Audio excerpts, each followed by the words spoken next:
Here I am in South Africa at the G20, and it's very good to see right across the nations represented here solidarity and support for Ukraine, and of course a desire to see peace, but a negotiated peace with Ukraine at its heart and on terms acceptable to Volodymyr Zelenskiy.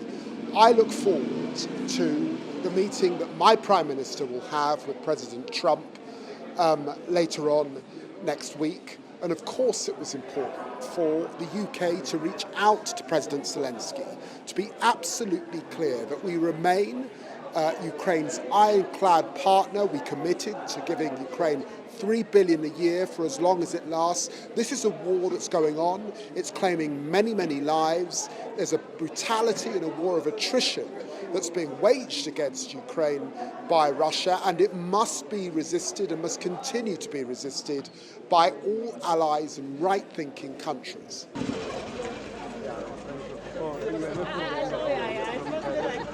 Well, let's be clear, the fighting continues, it's brutal, it's horrific, and I've met with families who've lost loved ones in this war that continues. At the moment, we've had talks effectively about talks. We have not got anywhere near a negotiated settlement. And I have to say, when I listen to what the Russians and what Lavrov has just said in the chamber this afternoon, I don't see an appetite to really get to that peace. And that peace could be achieved by leaving Ukraine tomorrow, just going and letting people get on with their lives and letting them have their sovereignty. We look forward to speaking to President Trump more about this. We're very, very clear. There must be a role for Ukraine. It must be at the heart of these negotiations.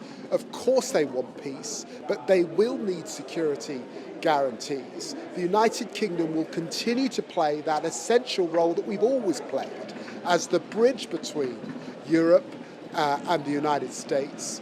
And we believe that the United States remains an important backstop for security in Europe.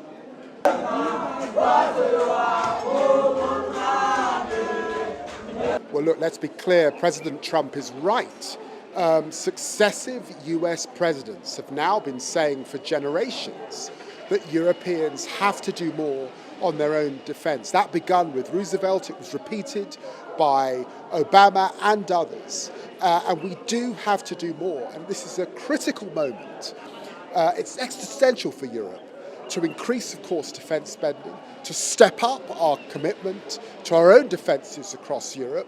We in the United Kingdom have been absolutely clear that we've got to get back to 2.5% of GDP. That was the case under the last Labour government. There's a debate going on right across Europe on defence spending, of which we will continue to play our part, and we look forward to discussing these issues with President Trump when we meet him next week.